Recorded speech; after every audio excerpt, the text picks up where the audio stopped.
HP gua. Mbak semua mau info aja. Maaf ya, Bang. Pertanyaannya boleh sebutkan kegiatan untuk hari ini aja ya. Terima kasih. Mana email? Sebutan kata ya, sebutan dikit ya. Boleh. Oke.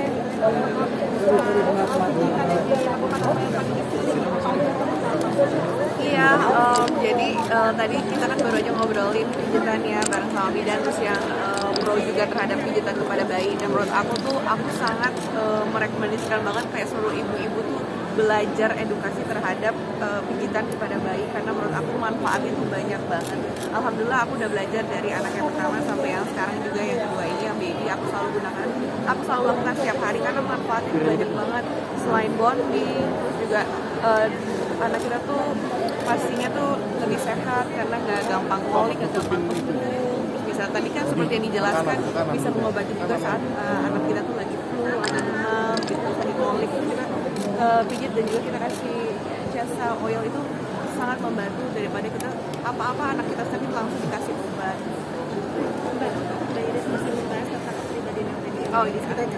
Nah, kalau misalkan kesulitan Mbak Iris sebagai seorang ibu dalam membangun kepribadian dan karakter anak seperti apa sih Mbak Iris?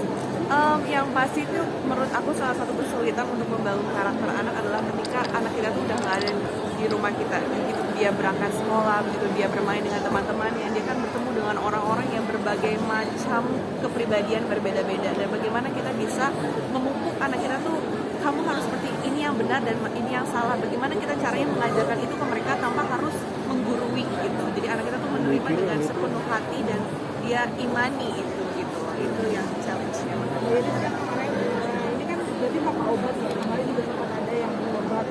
Kalau dia sebagai pemain dari sendiri ya, sampai anak sakit waktu itu gimana? Iya, aku sangat panik banget saat kemarin itu seluruh obat tiba-tiba diberhentikan, apalagi yang berbentuk sirup gitu kan. Dan aku panik karena aku saat itu udah memiliki 2 anak, dan pastinya anakku yang besar juga lagi demam-demamnya, lagi sakit-sakitnya lah. Dan menurut aku itu juga essential oil tuh, produk-produk organik itulah yang pertolongan pertama yang membuat hati kita sebagai ibu tuh lebih tenang gitu. Apalagi dengan adanya jasa ini tuh kayak membantu banget. Jadi kalau anak kita tuh ada gejala-gejala sedikit aja tuh jangan selalu kita kasih obat, karena begitu kita kasih obat, kekebalan tubuh anak kita tuh lama-lama akan menjelek gitu, memburuk gitu. Nah, nanti bukannya kita malah kuat ibunya, tapi justru kebalnya itu bukan kebal atas penyakit, malah kebal akan obat-obatan. Jadi justru nanti akan semakin mudah sakit gitu. Dan seharusnya sedangkan anak kecil tuh imunnya udah kuat, dia bisa menyembuhkan dirinya sendiri gitu, tapi dengan obat lebih cepat. Tapi kan efek sampingnya itu yang harus kita perhatikan. Kak, ceritanya nggak dapat dengan anak-anak kecil Alhamdulillah anak-anakku sehat semua.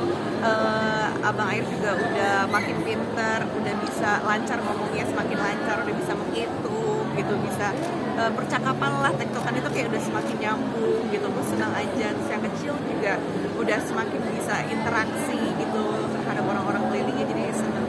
Abangnya udah sekolah belum sih Kak? Sekolah sudah. Ya, gimana maksudnya di sekolahnya aktivitasnya apa aja dan ngapain aja sih Kak biasanya? Iya, anak aku itu yang besar umurnya 2 tahun. Sebenarnya kan orang pikirnya 2 tahun kok udah di sekolah sih, buat apa gitu. Tapi aku pengen kayak anakku tuh udah bisa terbiasa dengan lingkungan, apalagi di umur dia ini 2 tahun ini sekolahnya udah tidak didampingi lagi. Jadi biar bisa belajar mandiri. Dan aku pun agak kaget karena saat berangkat sekolah pertama kali itu dia belum bisa banyak bicara, belum panggil mami daddy itu aja, bahkan saat itu masih jarang banget. Tapi sekarang begitu udah berapa bulan sekolah udah lancar berhitung, untuk percakapannya semakin lancar. Jadi menurut aku sedini mungkin dan senyaman mungkin anak kita bisa belajar untuk sekolah, why not? Mbak Iris, kalau peran ayahnya sendiri dalam membentuk dan karakter anak seperti apa sih? Menurut aku bantu, kadang-kadang aku suka ajarin juga dia.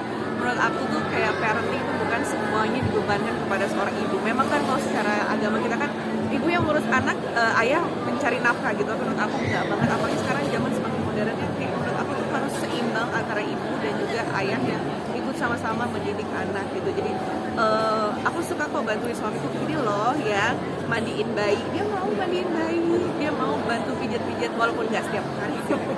Kadang sambil ngegerutu juga, tapi tetap ada waktu yang dia ini kasih. Kalau me time-nya gimana Mbak Iris? Passion ya. Tetap seorang ibu. Me time-nya ya alhamdulillah banyak bantuan. Jadi ya sebisa mungkin ketika anak-anak lagi istirahat ya kita me time. melakukan hobi-hobi aja sih. Mbak Iris tadi bilang